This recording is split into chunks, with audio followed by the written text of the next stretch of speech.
Welcome to American Exceptionalism on New Right Network with your host, Kevin Fobbs and Susan Swift. Get ready to transform your life and have the doors of make-believe media blown away with an hour packed with American Exceptionalism, founded by faith and fire, as we counter liberal political persecution and preach the political gospel while we explore the coming American resurrection. Your voices will be heard. Silence is betrayal.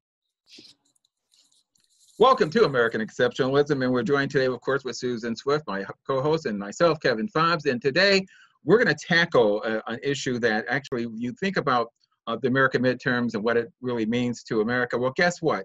There's an impact on Europe and the world as well, and we're going to tackle that, and especially what will happen, perhaps, over the next 2 years with the domestic and foreign policies, judicial nominees, the Supreme Court, immigration, and of course, if the Democrats win, God forbid, the impeachment of President Trump and even Supreme Court Justice Brett Kavanaugh. So when you think about this, I'm going to give you some numbers that I think are important for us to understand. Michael McDonald, a professor at the University of Florida who studies turnout, actually looking at what will happen or could happen in the 2018 midterm elections, which could be actually the highest turnout since the 1960s.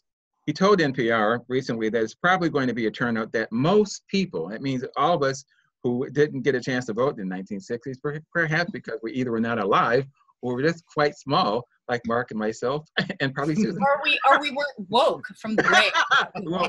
We weren't a Democrat zombie voter, you know? Right. Well, he's predicting that 45 to 50% of eligible voters will cast their ballot.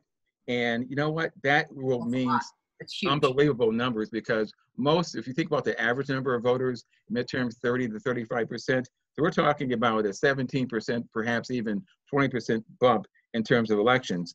So that's going to be historic. Trump, whether it's red or blue, that would be the Trump wave. That would be the Trump voting wave. If he can, almost double the number of voters who've actually voted, gone from 30 to almost 60%. That's what they would call huge. Yeah, and huge in a big way, especially when you look at America itself, but also look at the international challenges in terms of the midterms and what that will mean for Christianity, Brexit, of course, in England and Europe, as well as trade, pro-life, and much, much more. So we're joined today by conservative activist, filmmaker, and commentator Mark Sutherland, and Susan's going to introduce Mark. Well, I'm so glad we get to talk to you again, Mark, because, I just like your British accent, but even better than that, you have extensive experience in the film industry. Your career began with a phone call in 1992, and it has involved in film sets and production designs in movies, and including White Angel. You made that call to Art Direct, a comic relief, in 2011. The Art Direct First Men in the Moon, BBC Two, written and starring Mark Gatiss, to 2010, and over the last 8 years, the Big Fat Quiz for Channel 4. Do I have that right? Mm-hmm. You do have that right. You've contributed to the BBC Children's Festival in 2009, and you've used set design skills to work on a number of TV shows, from Strictly Come Dancing to the film for the opening of the Olympic ceremony in 2012. In addition, Mark has gone on to co-produce a number of short films, notably Puka, written by the late Mark Stracker, where Mark was able to combine his filmmaking skills with his background in secondary education and use filmmaking to teach English and math to a group of young people, engaging them in set construction. The film went on to win the Community Award at the Nottingham Film Festival in 2004.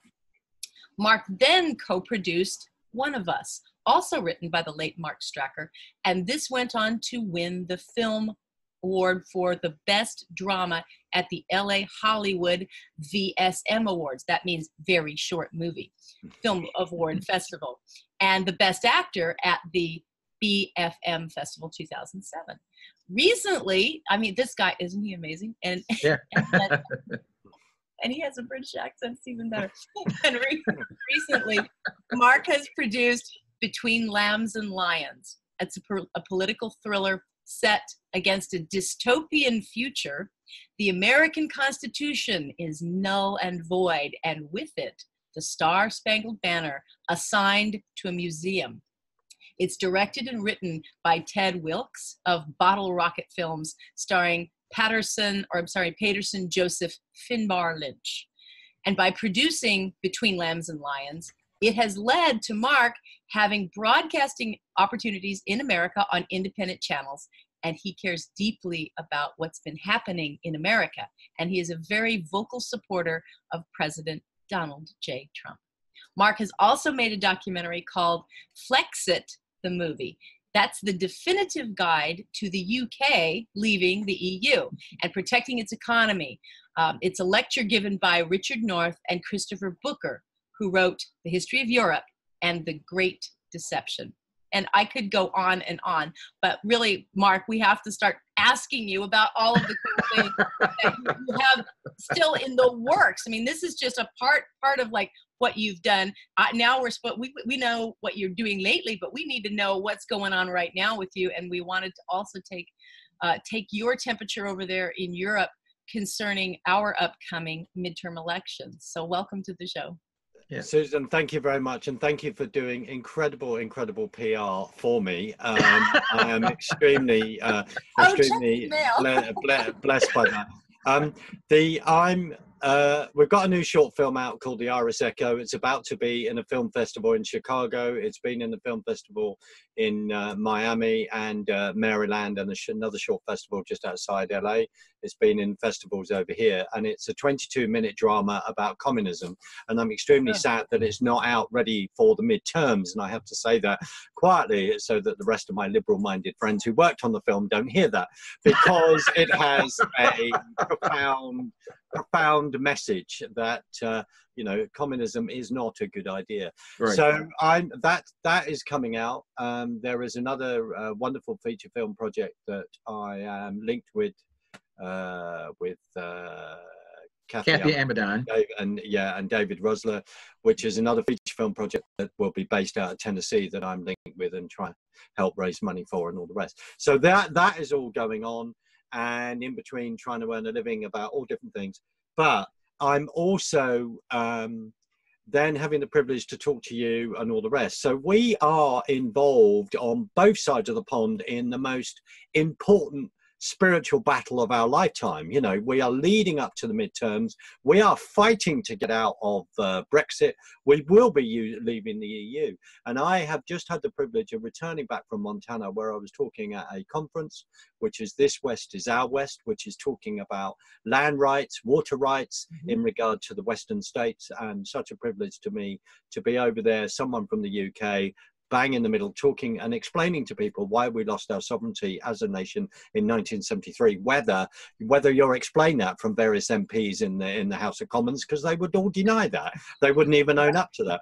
And as we found out, 3/4 of them don't even want to leave the EU. So I was extremely fortunate to be in the same room as people like Ammon Bundy and who are incredible guy, and also to be in the same room as Jeanette Finicum, along with other politicians, along with other people talking about issues that are profoundly important. But because from this point of view, that you are a representative republic with a constitution, and the fact that so many of your senators, congressmen think, and congresswomen, Dianne Feinstein or whatever, think that this document is based on a flexible piece of perspex, and you can bend it or do whatever you want. No, it's fixed. It's a piece of paper. These are the laws. So the biggest challenge that you are facing right now, and your President Trump is facing, are you going to be a republic that lives under mob rule, or are you going to be a republic that lives under the law of the Constitution? And that's what came out in this conference. But this is what we're seeing unfolding right now. And we are in this over here, and as you can tell, I start to get very vexed about it. We are I'm trying to think, I'm just trying to be behaved. In the South, Southern listeners, I'm translating vexed is I'm fixing to smother. That's what. Right, okay. Well, in my case, I mean that I'm getting very worked up about it. I'm getting very, very passionate about it. We have to translate for Southern voters. just don't allow. Just don't. I won't ask you to pronounce aluminium because then we'll have a row or how sentence. But there we go. But the key thing is that we have realised. I have realised a number of people. We just come back to this important figure. So 17,410,752 people, with a majority of over 1 million, voted out. On your side of the pond, 65 or maybe 66 million people voted for President Trump. That's it, period. The representative republic spoke. That's the voice. Over here, our democratic construct, a voice spoke, right? Now, time out. Wait, just because, catch me up. I thought y'all had already voted to get out of Brexit. That's what Brexit was to get out. And Absolutely. The public, you voted, and then I know I've heard, but I haven't kept it, a lot of track. I keep hearing, why we're going to have a second vote to get out of Brexit. And I just want to know why. Why do you guys have to? Oh, I know why. Because they don't want you to get out, and so they're going to continue to make you re-vote until you get it. Precisely, because the European Union is a socialist Marxist construct, as I've explained before, designed in 1923, where you would take the democracy of each individual country away, treaty by treaty. The whole process of that is that if they do not get what they want, if Karl Marx doesn't get what he wants, then he either creates a revolution, sends in the Bolsheviks, and then this is it. You will do what we say. You will have a revote until we get what we want. So you get your mind right. You got to keep going to the polls until you get your mind right. Precisely, and that is not democracy. And so you are seeing a push for this. If we end up going down that line, and we're not. When this is not a conspiracy, because people like George Soros have been putting money in things like, to reverse this kind of thing. So when you come across the elite, when you discover that 2/3 of the MP, as we said, don't want to leave, the second vote, and I personally, I don't want it to happen. But on the other hand, if we did have a second vote, I believe that we would trounce them. I believe because people have begun to see the EU for what it is when they've said, no, we're not having a European army. You are having a European army. Right. When we have been treated so disgustingly and with a total disrespect. But that's because, Mrs. May has not read, as he was then, Donald Trump's book, The Art of the Deal. She has walked in to basically going, well, I'll do whatever you want to get what you want. And if it makes the fact that the British, that the UK is then weakened, so be it, because fundamentally the woman is a Remainer and is stuck inside this European construct. And I'll say this, Susan and Kevin, I love Europe, but I do not like European governance. And we are all, under God, being given a nation statehood for a reason. And this is the parallel with what's happening here and what's happening of you. At the moment, there are a caravan or potentially two caravans coming to the Texas border, have come through Honduras, gone through Mexico, and there you are. They are coming because they want to cross your border. You are a nation state.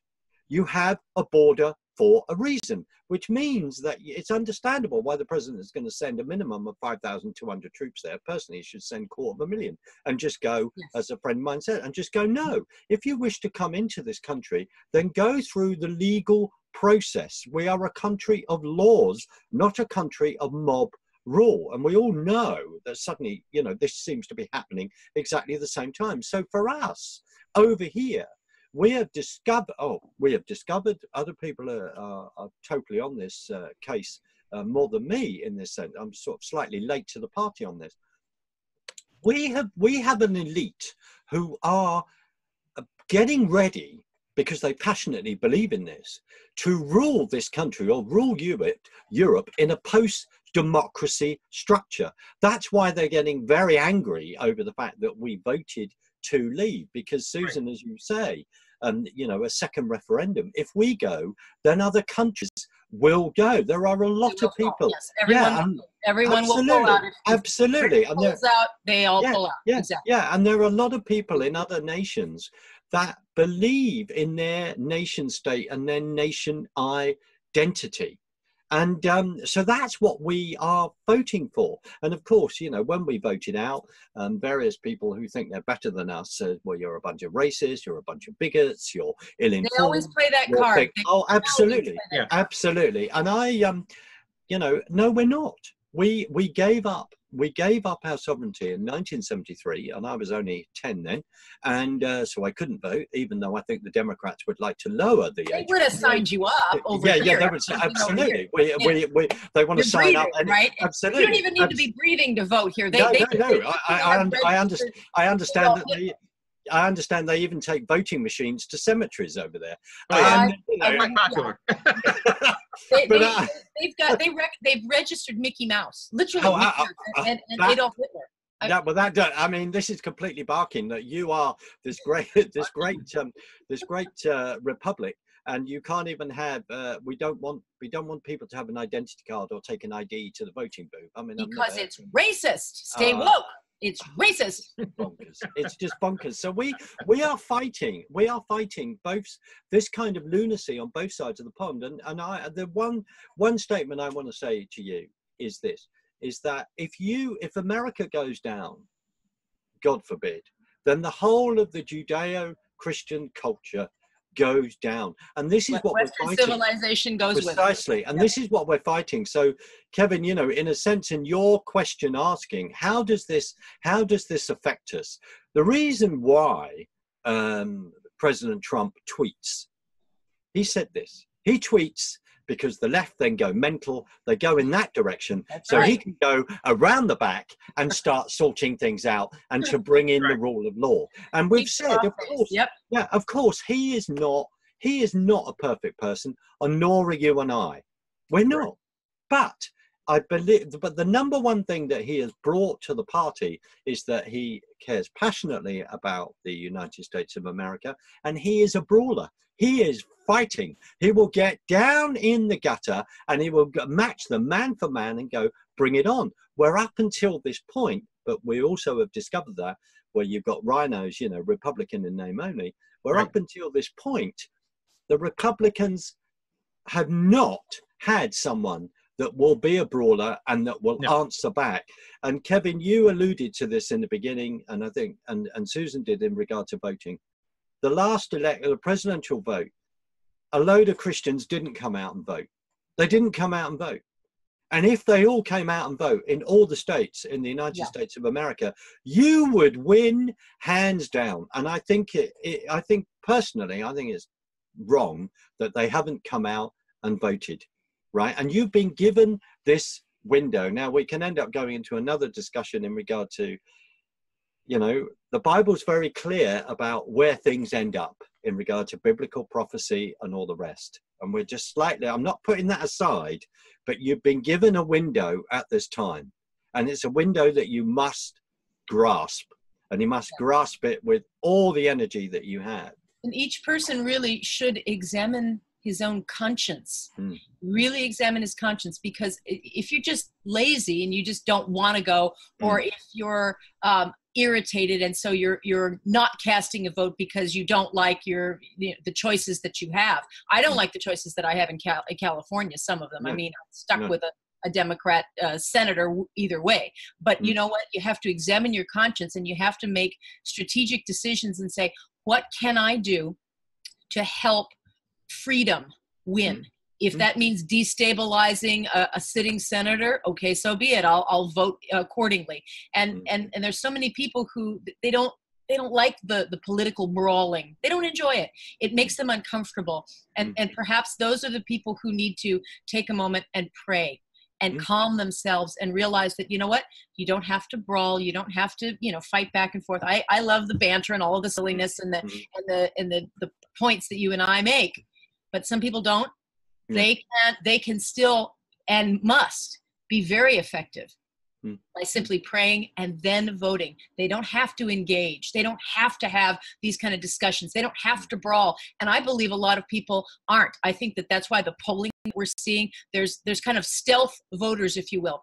They don't answer the polls, or they say, well, yeah, I might. I don't know if I'm going to vote for Trump. They hide because they don't want to get into these brawls. That's how the Democrats are so effective. They come after you and they make you, sit down and shut up. That's their goal. That's why they say, you're a racist, you're a sexist, you're a bigot, you're a homophobe, whatever it is. And they keep it up. And absolutely. And we got to get, and I agree with you, and we got to get in that fight. And I'd also say to you that the polls are lying like they were in 2016. Of course. They are absolutely lying. They use the polls to make the news. Absolutely. They're totally lying. We have never seen the censorship. I mean, Gab was taken down yesterday or the day before. I heard that. And that's because the whack guy was on there. But you see, they were only taken down because they're smaller than Twitter or Facebook. Yes. Facebook censors people all the time, and Facebook pushes liberal views and radicals and then crushes conservatives. And taken down. Absolutely. And then, people, the reason I say that is because people don't believe us.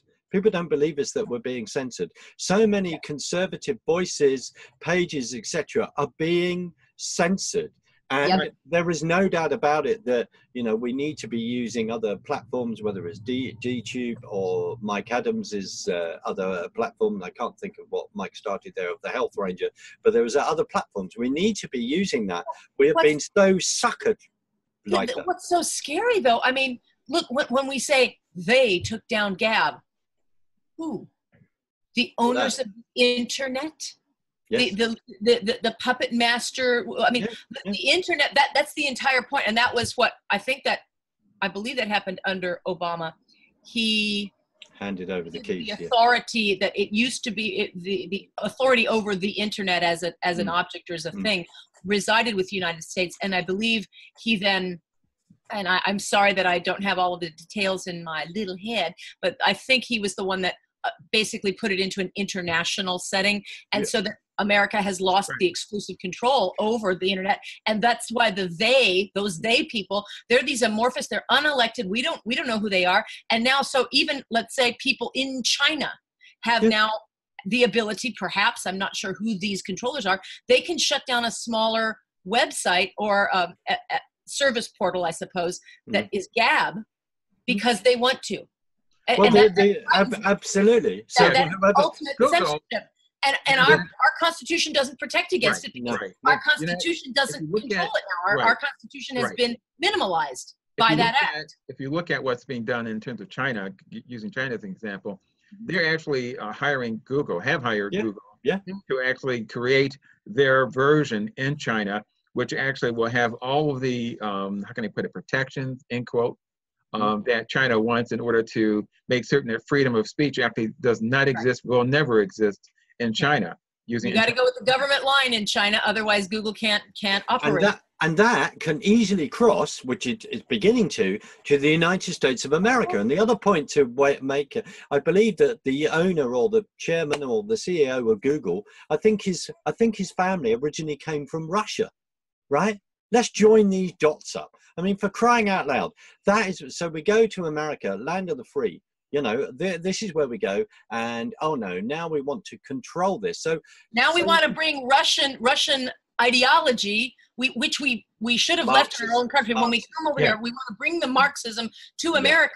Why did he leave? Why did his family leave Russia then? Well, this is the whole point. And the other thing is, and these are subject for another program, which is we look at the Frankfurt School coming out of Germany. We see it coming over to the universities in the US. We go back to the McCarthy trials. Oh, I said McCarthy trials. We go back to all of that, and we go through it. We then see how various people have literally told you guys a pack of lies, and it is all coming out. And we had that phrase, and my dear friend Alex Newman is the expert on this. We have this phrase that's come into the lexicon, which is the deep state. This is not a conspiracy. When we go through, and you've got your swamp, we've got our swamp. I was going to say, shocked, But what you're saying, what you're suggesting, I think, from what we've been talking about, these swamps are connected and related. There is but one swamp, if it's the global swamp. And in what you're suggesting is that even back in the 1920s or even earlier, when many different people came from Europe, fleeing, ostensibly fleeing Nazism, in fact, were they a form of sleeper cell who were placed over here to corrupt American ideology through the universities. And now we're seeing another wave through technology. We're using technology now to infiltrate and change America. And so what you're suggesting is that there is a global deep state, a global conspiracy to take down the centers of freedom in the world, primarily the United States, because we stand for that. Also Europe, because you have dared to vote in favor of Brexit. And so they realize, oh, we've got to slap these little guys down again. They're getting uppity. We got to smack them down because they think that they control what happens in their country. And so I want to interject two things. Number one, you mentioned the nation state, and that's something that because when I keep hearing and seeing the media talking about history, this is the first time in history that the president or any president has done whatever to protect the borders. Here's two notes. Number one, 1910. This is something that I know. I don't even have to look at my notes because I already know it. And that is, we sent down 144,000, not 5,000, 144,000 troops in terms of the border. Why? To protect American towns that were being overrun by desperate individuals who were criminals, and they were attacking families and towns on the border. And then we took them back, and then we had to send it back in 1916, 1917. Why? Because the Germans were trying to use that as a southern border attack against America. Those are facts. That's part of history. So okay. Germans were coming across the border, kind of like what we're worried about Middle Easterners blending in with the caravan and coming across the border. But 100 years ago, 1916, 17, it was the lousy Germans coming over the border. Well, you know what? History, facts don't lie, and that's the reality. The other thing that you mentioned too about the deep state, we had a guest on several months ago talking about what was happening in terms of abortion and leading up to what we have today. And if you look at the globalists, this is not new as well. In 1915 in Vienna, don't need to know, I don't have to look it up because I already know it. The reality is that you had these globalists who met in Vienna in 1915, 1916, and then they moved across and had meetings every 2 years in the United States. If you think about the leaders of industry, the Chryslers and those who are the Carnegies, the Mellons, they met every 2 years as globalists to determine the course of the deep state. So this deep state is not anything new. It's been around for more than a century. It's there, it's in control now. And well financed, because if you think about it, every city in America, especially large cities, have these globalists who are tied to the political parties, who are tied to the money, who are tied to trying to keep America the way that they look at it as a global colony for them. And this president actually is, he's well aware of this as well. He's trying to break free. He wants to make America great again, but not in a way that these liberals who are handmaidens to these globalists. So the midterms has a very real stark impact on that, because if the president loses the House, if America loses the House, we're talking about the world itself being disastrously impacted by these globalists who try to destroy America's agenda. I just realized something. Why Democrat? We kind of know why but what you've just said, Kevin, really puts another level on it. These globalists thought that Trump was one of them because he was so rich, because he's been in, he's gone to a lot of these events. He's been a builder, and he's got billions, and he's got hotels everywhere. They thought he might be one of them. And when he started his run for president, I believe they were shocked and irritated and thought, well, no, there's no way that guy's going to win. And then when he did, that's when they can't believe it, because they thought he was one of their own and would understand what the process really should have been. Well, the key, and a very fair point. I mean, the key thing is he's not a member of Skull and Bones that the junior Bush president is and Kerry is. We're discussing things that are not conspiracy. Conspiracy theories was a construct designed by the CIA, I think, round about the late 60s, as a way to shut a conversation down. And when we start going down the rabbit hole, we begin to work out that actually, no, there is this is true because there were a number of attempts to set up a central bank in America, and the Federal Reserve came about in 1913. And you look at the way that came about. This is nefarious.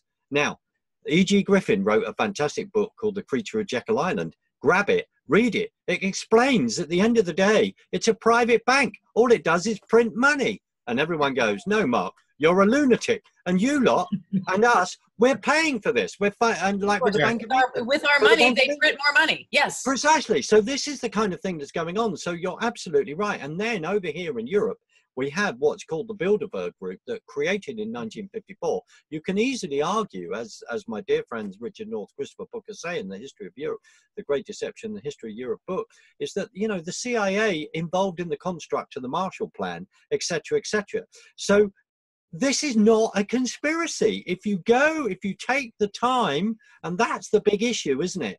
The fact that we see such a dumbing down and people cannot be bothered to take the time because they'd rather watch the latest series of rubbish on whatever, and I try not to name any television channels at this point for legal reasons. But if they are going to watch that and they're going to be watching box set after box set, which is the new bread and circuses, instead of actually reading a book and doing the investigations. And that's why all of us get into so much trouble and become totally and utterly boring to the arguments. And Susan, you touched on, which is when people say, I don't want to get involved in politics. Well, the reason being, politics is the way that the battle in the heavenlies is portraying out on earth. That's it, full stop. We see this. We look at the Brent Kavanaugh thing, and I was following that. Look at how people were behaving. It was disgusting. The discourse has become so verbal, so violent, because, you know, people like Hillary Clinton and Maxine, I'm a complete fruit bat, Waters, has completely lost it, and encouraging people to be abusive to other people on the streets when they go to restaurants and all the rest. This is wrong. We should be able to say, you know, I respect your opinion, but they're not Democrats. They have moved, they are communists. They have moved so far left that's why we are seen to them. They call us fascists, which we are not. And they forget this when they go Nazis. The clue is this: National Socialism. The clue is in the word, the National Socialist Workers' Party. Go and do your homework, please, and then come back, and then we can have a reasonable argument. But this is people, a group of people, and that's why I care passionately, who would want to just basically rip up the Constitution of your... Yes, they're disregarding it. They want to totally and utterly disregard it and not go to the rule of law. And you're right. Donald Trump gave a speech. There was a speech that won him the election because he called out the globalists. He called out the powers that be and the elite. Now, God answered prayer. There is no doubt about it that so many intercessors on your side of the pond, and we were praying for you as well. We got the Brexit vote. We then turned to start to pray for your country even more so, and to pray for the election of Donald J. Trump. Now, and did you notice at his inauguration, very soft, gentle rain, which fell, which has always been from the very beginning a sign, and we believe is a blessing from God. And it began to just gently rain, not hard or punishing or ruining anything, but a very gentle rain, blessing that inauguration when he was I did notice that. And the other thing, Susan, I want to say this, and I've said it publicly. The number one thing is, just because Donald J. Trump is the 45th president of the United States is no excuse for any of you on that side of the pond to take the foot off the gas. And that is why you need to get out and vote, because the whole construct of Russia, I think it's Greg Jarrett that printed a fantastic book about the Russia hoax, right? This is a complete and utter Russia, the whole thing of a construct. And the reason being is because, and we need a total landslide, and we need him to be protected, because there are indictments. No, we're not lunatics when we say that. There are arrests that need to happen, and the House needs, and the Senate, everything, the whole swamp needs to be drained. And it's no wonder, because they are in fear. They are in full fear that the complete fraudulent construct that they have created is going to be found out. And as I say, you're given a breathing period. And as a Bible-believing Christian, I'm fully aware of what the book of Revelation says. And I get into trouble with various people for saying that, because we think we're going to be here for another 1,000 years and everything is going to be fine. I'm just going to say that. But you've been given a breathing space. And the breathing space is to get as many people into the ark of Jesus Christ and a relationship with him as possible. Right. And where our biggest fight over here is that, and it's what's happening there, is that we are fighting a humanist construction, which is what the European Union Secularism. is. Yes, secularism, and doesn't believe in, doesn't want God, doesn't believe in God, and wants to wipe out human beings and all this kind of thing, believes in Mother Earth and global warming and all this kind of thing. Humans are just another co-equal creation or evolution of amoeba and plant, and they we need to give rights to the trees and everything else. Absolutely. And one of the things I found out in Montana at the conference is that 22,000 miles of roads and access roads in Montana have been shut down. The way people are being pushed off the land, and when fires start, and then how do you get access to this kind of thing? These are kind of rules under the British fraudulent slip. I say that all the time, which is the Bureau of Land Management. Right, that's going on over there. Now, I don't say that to be clever. What I'm saying is guys, girls, please get to grips with the facts and what's going on. And that Bible verse, I think Hosea 4 verse 6, which talks about, my people are destroyed through lack of knowledge. And we could turn it in a modern day. Yes. My people are destroyed because they're watching television too much, or they're watching sports games too much. And they are not looking at, they're not finding out the truth. And of course, sadly, when they're going about their business, and having recently traveled over there, if you're in an airport, there's big screens with everywhere with CNN on, or MSNBC or other whatever. Everybody's on one of these. Precisely. And we're not, absolutely, and we're not right, and we're not doing the research. And I say this, that one of the amazing privileges of being able to have this conversation and be here, and it's something I never take for granted, I say it constantly, is the fact that we can have this, we just want to get this information out. Right. We are passionate about that because we see the urgency of the hour. We're grabbing our shofar and we are blowing this as hard as we can. And we're not saying, look, you don't have to, we're not saying we're anything special. We just care about you, your future, and what is going on. Mark, one of the questions I have because of all of this is that what is the visible sentiment of British leaders right now from your perspective in terms of waiting to see what happens for the midterms here in America? What is your feeling?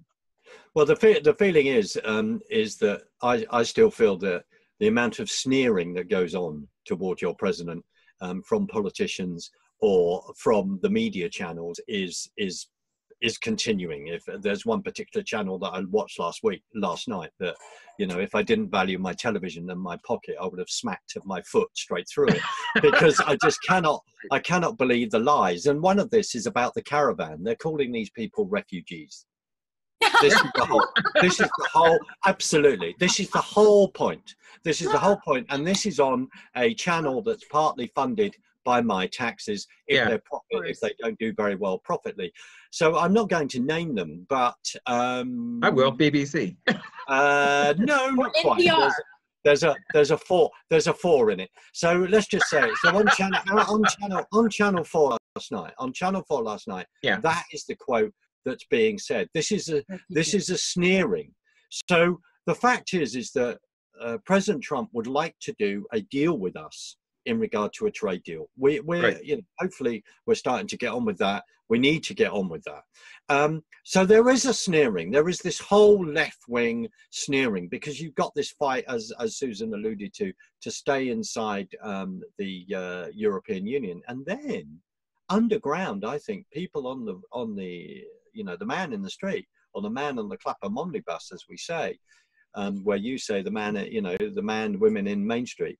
I think the vote was to get out of the EU. Now let's get on with it. And the frustration with the fact that we have a prime minister who is profoundly weak And really, to me, her heart is we need a Churchill, right? Yeah. We need a Churchill figure. We need someone to grasp this and say, we need to put the country first. Forget the European Union.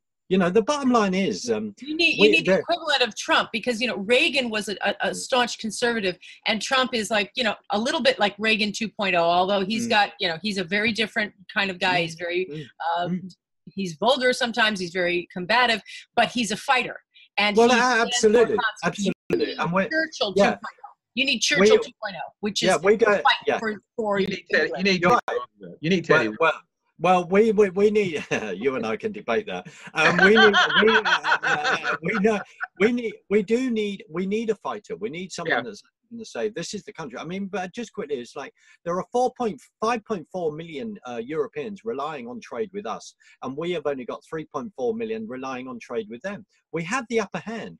We are, you know, we contribute so much. I think we're still the second biggest net contributor to the European Union. Since 1973, we've contributed roughly about 549 billion pound, I think, according to incredible people like Owen Paterson.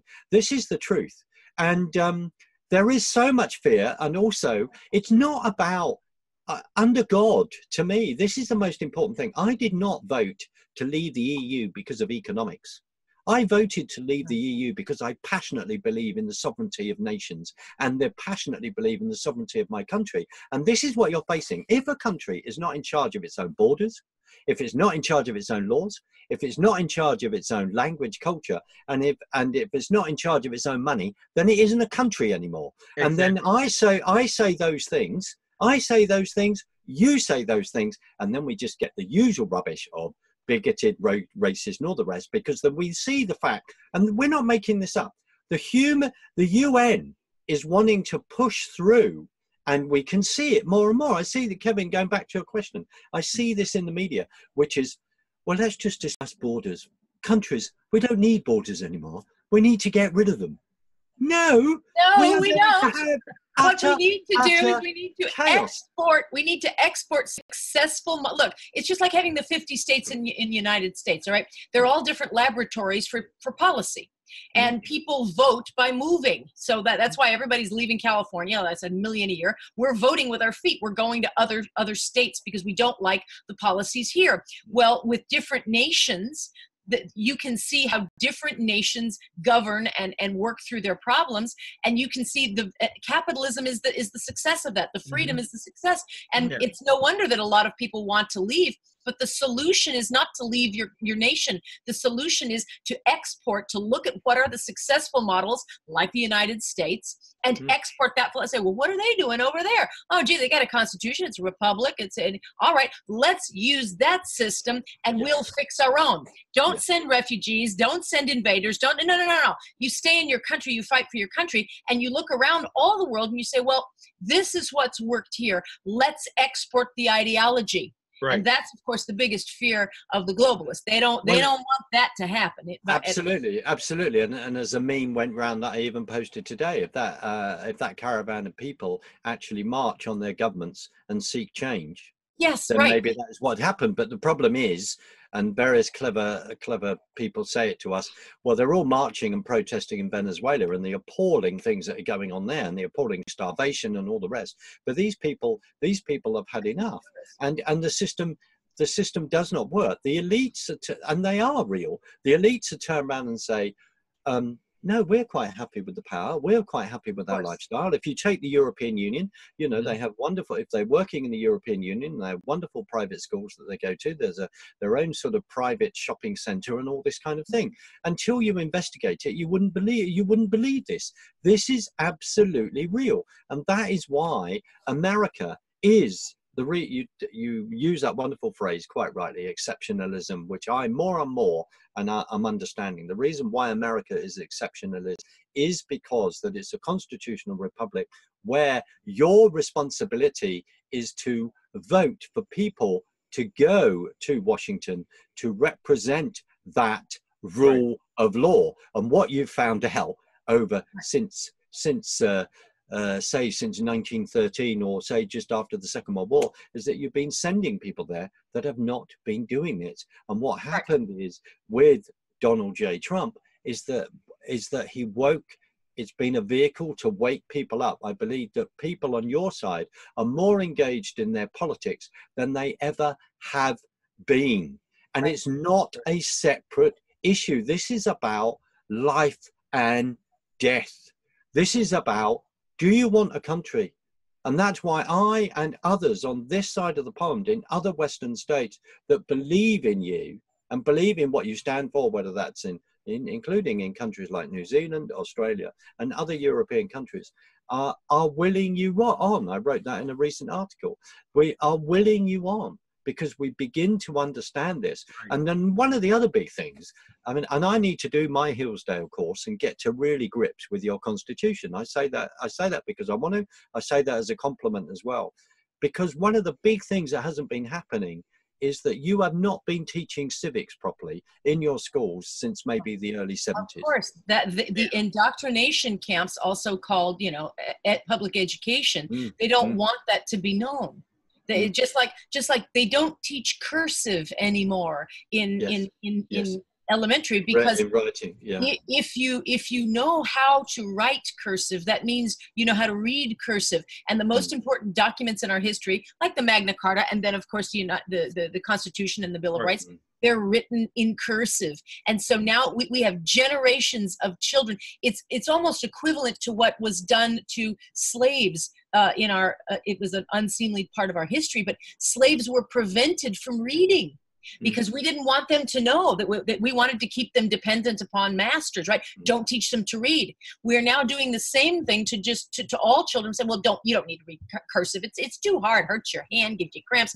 Don't write cursive. That handicaps you. You're not allowed to even read the document that proclaims your God-given rights and proclaims American exceptionalism, which is the exception to the rule of tyranny. Our rights, our lives, our power come from God, and we people bestow it upon a government. That's the topsy-turvy. That's the world upside down.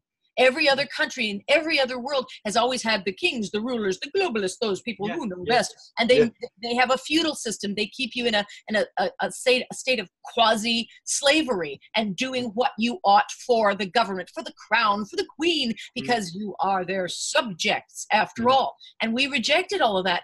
And now we have 2 or 3 generations of children who cannot read the document that proclaims our exceptionalism. It's absolutely right. And it's really interesting that an actor like Richard Dreyfuss wants to increase that, wants to actually teach as a charity has. Well, somebody will get to him and get his mind right on that, though. Well, he is actually starting an organization where he wants to see civics taught in class.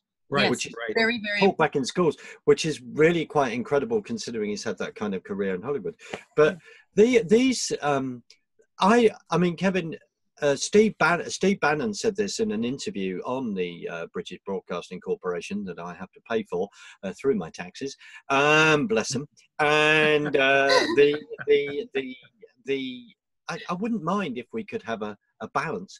And he was interested. and Steve Bannon said this over the summer. He said the midterms are another election on President Trump. It's 2016 all over again. And I'd just like to say this. I have never seen a time in recent memory where a previous incumbent in the office is openly criticizing the present incumbent in the office. The arrogance of Obama, to me, I shouldn't be surprised with what we know about him. No, he's been the president, absolutely narcissistic. Go away.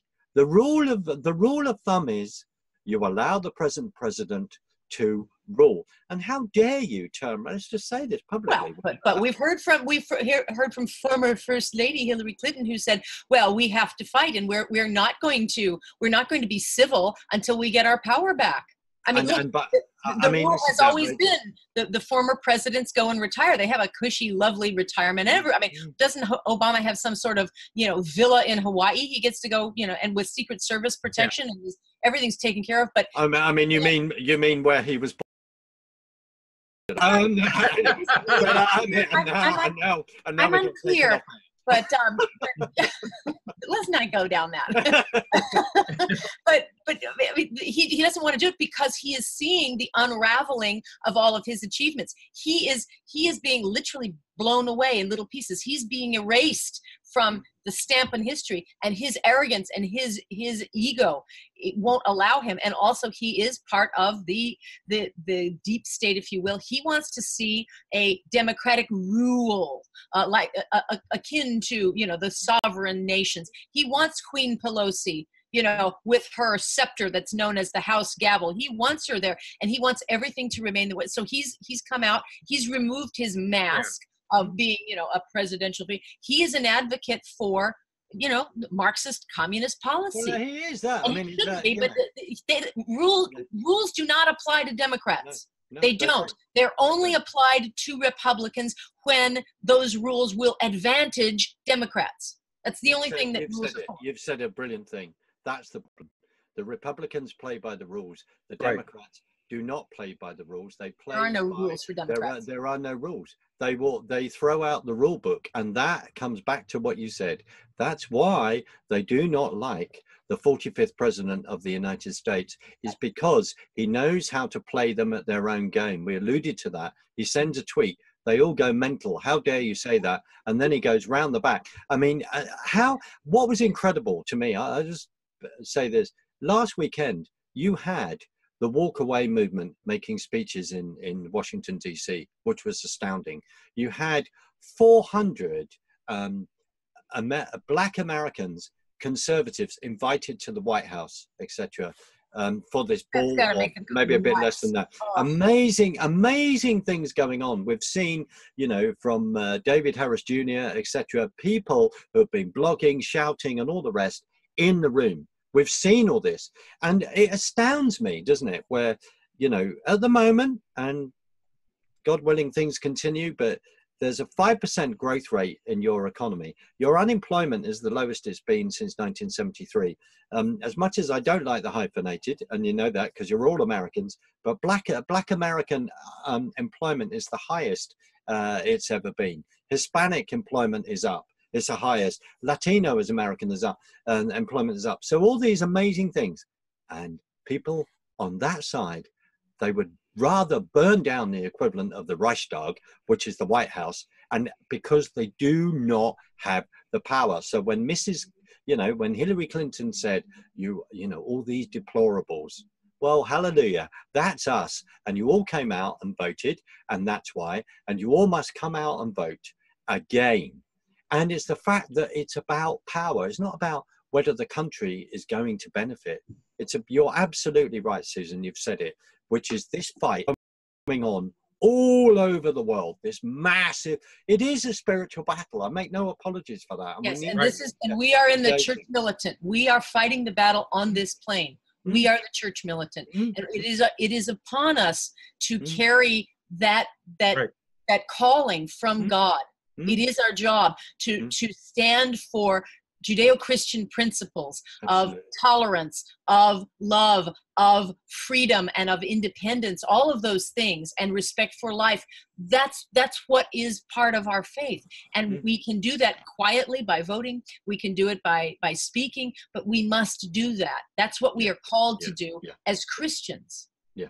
And the problem is that in the last election, and I think whether it was the last election or the midterms before that, I can't remember, but Senator Cruz in Texas said this, the amount of Christians that stayed at home. I'm sorry, but I just think that is profoundly wrong. And I'd say get off your bottoms and do it. And also, you know, we're in this theological battle. We are the whole construct of social justice warriors and all this kind of thing. You've got various people, you know, on buses going around who are saying, well, we are Christians. Do not vote for Donald Trump. Do not vote along this line. They are trying to split the vote. And guess what? It's then being found out when you look that some of these people, or one particular person, has taken money from George Soros. Right. This is fact. This is fact. Not surprised. Well, here's some facts I think that are important. I think for the midterms that it's important for us to understand. You know, when you see Obama out there, I can tell you, Liberals get desperate and emotional because they know that the loss that they're going to see is actually moving very swiftly or very silently towards them. One thing I know for sure, that in terms of, we were talking about the Black community and in terms of what's happening there and the Latino community and so on, is that, you know, they're still Christian. Catholics, especially in the Latino community, they're Catholic, largely Catholic. And in terms of the Black community, largely Christian. And two things are happening there. One, those who support life, you know what, they understand it very, you know, abortion is still anathema in the Black community. And when you look at what the president did in terms of the Health and Human Services Directive in 2017, where life begins at conception, first time any president, Republican or Democrat, has declared that. When you look at, as you mentioned, Mark, the unemployment numbers, you know what? People who are sitting at the table right now in the Black community or Hispanic community, they can look at their check. They know that it's larger. They know that the educational challenges that they were experiencing before, Democrat or Republican, are actually changing and improving underneath this president. So they may not say anything. They may not do anything in terms of what the Democrats are, so especially Obama is asking them to do. What they will do, if not stand still, they will vote Republican. Because we can look, you know, we can watch numbers like they can as well. We know that 36% now, and as of August of this year, are in support of this president. That's up from 8%. Yeah. African Americans support the president, about 36%, which is, so, that's significant. That's significant. So I think, Mark, what's going to be happening is that you're going to see this quiet revolution in all these communities. I agree with you. We have to, all of us as Christians, we got to, and I said this earlier today on Fox Radio, we have to make certain and very clear that this battle is just the beginning. 2016 was just the beginning. 2018 is still just the beginning. Right. We have to make certain that we run these rhinos right out of elective office. We have to make certain that the swamp, because really the swamp is not just Washington, D.C., it's in every state in the union. Absolutely. And so those swamps have to be cleared as well. So this vote is historic for a number of reasons, but those I think are the primary reasons why it's historic. And I pray that actually we overwhelm in terms of this election cycle, because 1966 was full of turmoil for a number of reasons. This is worse, because right now the president is showing what he can do with 2 years, imagine with 4. And that's why you see the Democrats and the mainstream media and the handmaidens of the mainstream media trying so vigorously hard over here in America, but of course over there across the pond in England and other countries too. Just my observation. No, you're absolutely right. And when you start looking and you find out who's a member of the Trilateral Agreement or Trilateral Association or the Council of Foreign Relations, and you see that I mean, this is not a conspiracy. You just see that all these groups that have been undermining your constitution, and you see who's a member of it. And then to me, we see, you know, the fact that maybe various certain church leaders, inverted commas, are also a member of this kind of thing. The whole thing. I mean, give you an example. So in 1973, you know, they even got the British Council of Churches involved to convince people that joining the European Union is a good thing. Why should I be surprised at any of that? Why should I be surprised? And the same is for you, because and yet our churches over here, we're afraid to stand up for life, just the issue of life. We're completely allowed to. I mean, look, our churches cannot advocate a certain political person who's running, but they can absolutely speak on issues of life during elections. And yet so few of the pastors or the ministers want to. They're afraid to speak out and just say, you know what, if you're a Christian and you're voting for somebody who is pro-abortion, you really need to get right with God. You need to have a sit-down conversation. But they don't say this. They don't come out. Where are our priests? Where are our ministers? Where are our pastors?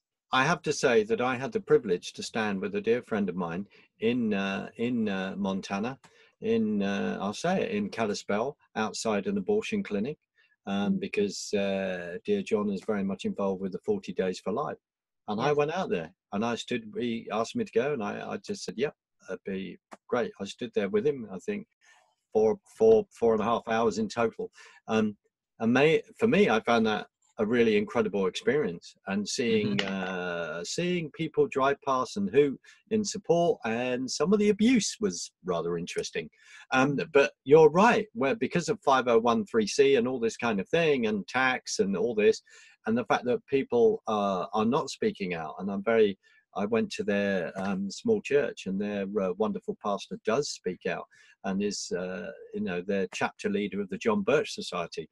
And that's another thing for me, where you're just getting your head around that, and the New American and all these things that are being said, and why these groups are really, really important for fighting for freedom. And we're far too timid.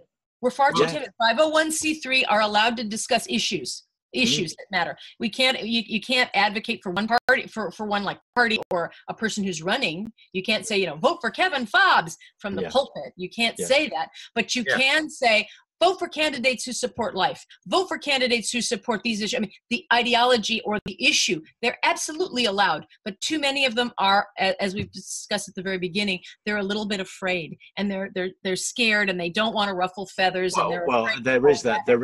Plus, frankly, they like their lifestyle. Be not afraid. Speaking of churches, and I think it's important to understand history, very important. 1954, that was a midterm election, and we had a Republican president. And if you think about what was happening at that time in 1954, besides me, well, that was your parents happening there. Yeah, you're right. That was our parents happening. I just came later. But I can tell you that this was a midterm election that was important because President Johnson, who was the Senate Majority Leader at the time, it's called the Johnson Amendment, and was moved in 1954. And that was one of the midterm elections that we lost in terms of Republicans, because in 1954, that Johnson Amendment took away the right of 501c3s, especially churches, to be able to get involved in politics, because they were, from the conception of this nation until 1954. We need to repeal that one when we have our convention of states, right? Yeah, that's my point, I guess, in all this. That is why it's so important for us to understand that there's a relationship between history and the Democrats and the attack on the church, because this was a direct, full assault against the church in 1954, in midterms, by the Democrats, by President Johnson, or at that time the Senate Majority Leader Johnson, in order to make certain that he took away our right as Christians and faith leaders to be able to advocate on behalf of our conservative Christian politics. So I think it's important for that to understand why these elections matter, why this midterm election matters. When you have a president who is saying that I believe in life, I believe it starts at the conception, you see the changes, Christmas being acknowledged by the president, not kryptonite in his mouth as it was in Obama's, that to understand this. And realize that this actually has to end. This Johnson Amendment has to end. We need more Republican senators so that shackle that was put on by the Democrats in 1954 is lifted up. I just wanted to make that point. No, and you're absolutely right. And it goes well before that. I mean, a dear friend of mine, Dr. Mike Spalding, a wonderful pastor of a church, and he wrote a book called Make American Pulpits Great Again, and was asked me to write a little comment at the front. And one thing I said, that in the American War of Independence, there was a regiment that the British most feared, and they were dressed in black and white, and they preached in your churches. Amen. And that is true. And that it goes back to them, which is, that is the foundation of your country. And they just said it how it is. And the British feared them. Absolutely, because it then got people to fight with conviction. And this is the whole point. The whole point is now that we've created a bunch of, as Susan, you alluded to this, of course, we've created a bunch of young people or a bunch of other people where there is no convictions. Whatever people, I mean, Reagan, I understand, President Reagan moved from the left. Well, then again, the Democrats then are not what they are now, but he moved from a Democrat to a Republican because of his experience in Hollywood and all the rest and what he saw. And, in my own particular journey has been from the left to the right as well, like so many others. But this is the whole point. There is a conviction.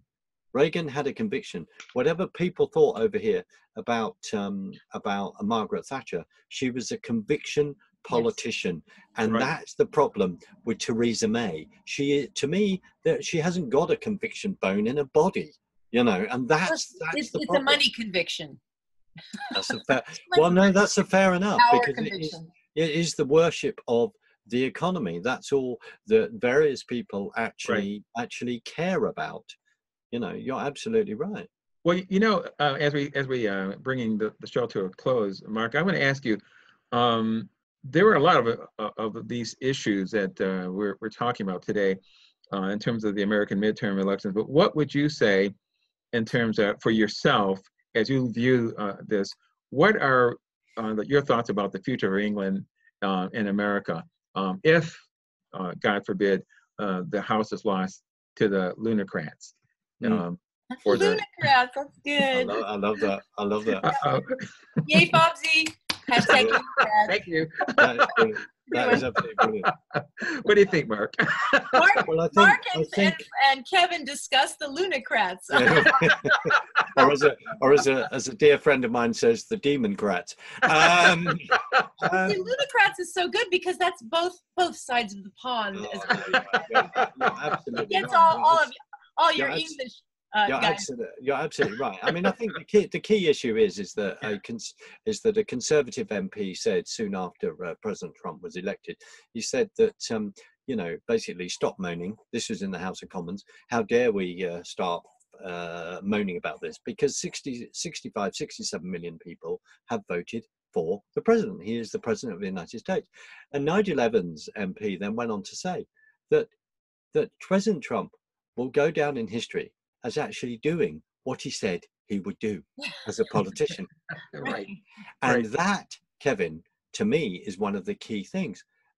You know, of course he's not perfect, but we haven't voted. You know, I have to say to you that, you know, even if a priest or even if Jesus was running, you know, there'd be various people going, no. Oh, the Democrats would oppose Jesus with everything they've got. Absolutely, they're throwing God out.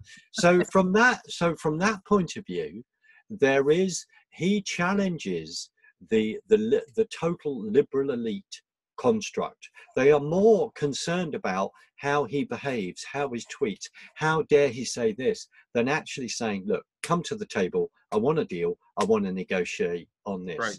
So how's it going to play out? If there is not a dramatic landslide in his favor in regard to the Republican Party, then a bunch of lefty lunatics over here are going to love it. They're just going to love it. Oh, yeah, we'll have Russia. Oh, look, we're going to impeach him. Impeach him for what? It'll stall everything. It will stall. Absolutely. It will stall everything. And my prayer is that will not happen. And it is about, at the same time, you know, he must not go back on any deal that sees the divide of Israel. Right. No, you are blessed because you are supporting Israel. He's moved the embassy, has to stick to that. Genesis 12 verses 1-3 is very clear about these things. And stick to that. We don't even believe in that. We're a long way behind that. We've got the opposition party and the Labour Party unfurling Palestinian flags at their recent conference. I mean, do me a favour, and then we wonder why we're not going to get blessed as a nation.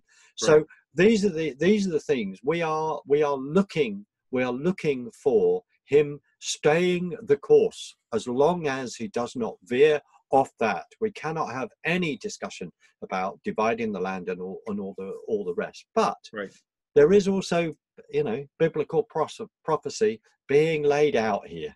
You know, that's a subject for another time. So if he wins resoundingly, then that's a message to us here. We will leave the EU. We will then have to look at apologising to the Commonwealth countries, which we turned our back on in regard to trading in 1973. That's fact. That's what we did. And we then need to start, as we're doing, negotiating deals and start to trade with the other countries around the world under the World Trade Organization rules, right? Remember that the single market in Europe is all the countries that are only involved that are members of the European Union. That is all they are. That's all they are. So we will look to the world, and then we need to look to the 45th president of the United States, for an amazing deal that he wants to offer us. He does. He wants to be able to sell fuel to England. He doesn't want Germany buying Russian oil. Heck, such as funds Russian communism. He wants to deal with, buy our goods. Absolutely. So all of that is going to play out. And in some ways, Kevin, I don't know whether I'm sort of answering the question on the one hand, but then again, maybe because there is such a deep despising of the individual. And I turn around and go, get beyond the individual. Just get beyond.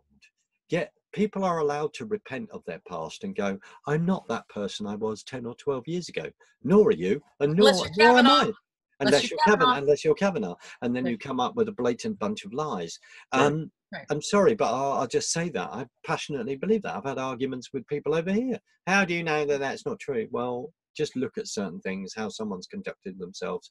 And basically the thing about Kavanaugh was, you are guilty and you have to prove yourself innocent. And if that had been overturned, that would have been due process would basically within America would have been profoundly in doubt. So going back to it, we need to see this complete and utter victory, because it has so many things in regard to defending a nation, someone who will actually put the needs of their nation first above anyone else will actually if I say that, right, well, let's say it, turn around and go, no, we're going to leave the United Nations. I mean, over here, people are freaking out. They are going to freak out. So you're going to do that? You're going to tear up the rule book?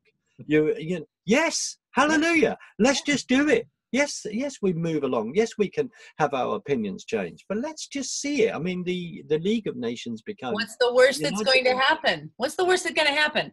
The globalists will lose their power. Precisely. And that's why we're seeing them absolutely lose it. Absolutely lose it. And that's why we're seeing an escalation in violence and threats and all of the business, because they will become much more militant, much more dangerous. They will be continuing to target individuals and go and harass them at their homes or in a restaurant, target their children, everything. We are going to see that, because at the end of the day, they don't care about human or decency or any of that. They care about their power, and they will say or do anything, and they're already on the attack, and they will continue this. And I think another, we don't retain the House.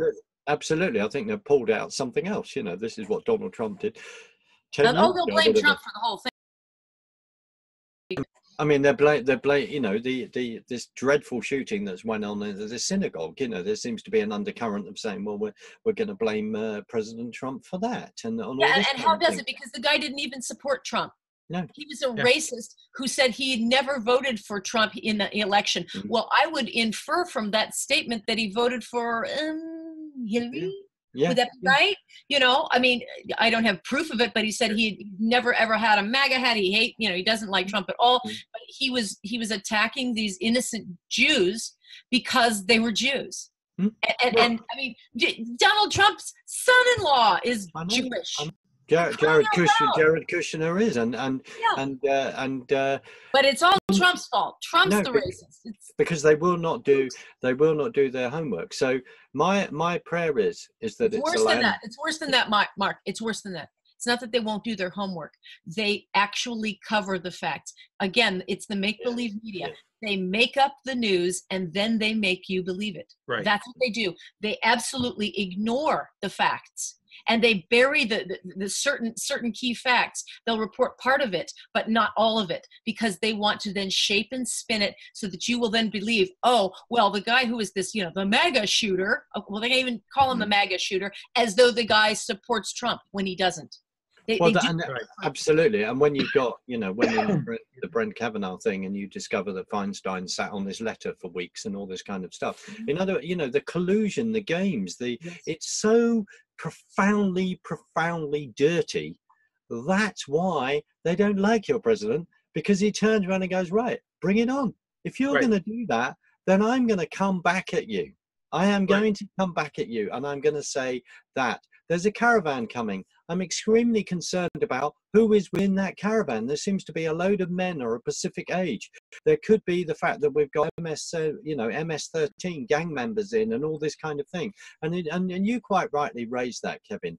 You look at the army that was sent down previously. We look at the poor Americans along those borders, the gangs, the crime that has gone on. Sadly, you know, young American girls being killed and all the rest, the drug running and all the rest. So why can't you defend your border? Because Obama said that in 2006, didn't he? Which was, Right. we need to build the border and we need to prosecute those people that are actually employing immigrants in their business in America. And of course, under the Clinton administration, they started building a fence. But no, Yeah, we but have the to Clintons forget and all the that. Obamas were racist, don't you know, for trying to do that. And they're now atoning for their racist sins by Oh, are making they? sure that we can have all these refugees Right. come across our border.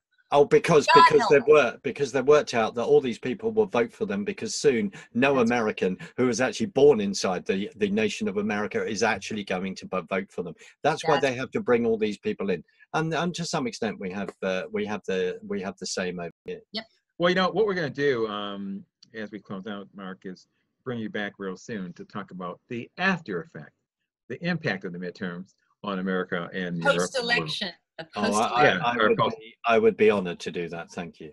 So can you tell us, Mark, first of all, thanks for being a guest on American Exceptionalism. Can you tell our listeners and viewers how they can reach out to you on social media? Where can they find Mark? Where can they find Mark? Well, they can find me on, I keep saying that to myself, where can I find Mark? You can find me on Facebook. I am on Facebook. My picture now is on Facebook. You'll see Between Lambs and Lions above that. You can reach out to me by email, and I don't mind giving that out, at marksutherland26@gmail.com. I should be on Twitter. I keep going in and out on that. I need to do that. What's your handle on Twitter? What's your handle there? I can't give that away at the moment because I need to have a handle on Twitter. I need to get back on there and sort that out. I know I'm way behind.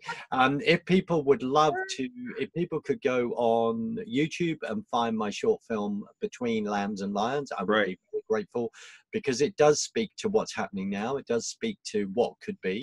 That's why I made it. We loaded that in 2015. It'd be great to get a load of hits flying with that. It's on Vimeo as well. And then look out for the Iris Echo. As soon as that comes out on YouTube, I will be telling you to, because it needs to fly. And the reason why it needs to fly is because it's a warning for 2020. Love it. Wow, Love I'm ahead of the game. And you're right, you're quite right. So can I just say to you, Sure. Thank you for having me here. It's a real privilege to do this, and this debate across the Atlantic. I honestly, I treasure so very much. So thank you very much indeed. Oh, thank you for joining us today, Mark. And thank you to our audience as well for joining us today on American Exceptionalism. You know, again, I keep saying this over and over again: vote, vote, and vote, and get others out there to vote, because this is going to be the election of your lifetime. Believe it or not, the midterm elections are going to be much bigger and huger than even the 2016 election, because we want to make certain that we do not lose the progress that the president has enabled us to enjoy, and the progress that the world has been able to, even though they might not be thankful, to enjoy as well. So, they'll thank us later. It's okay. Yeah, they'll thank us later. Okay, thank you for joining us today. God bless you, and God bless America. God bless America. Bye-bye.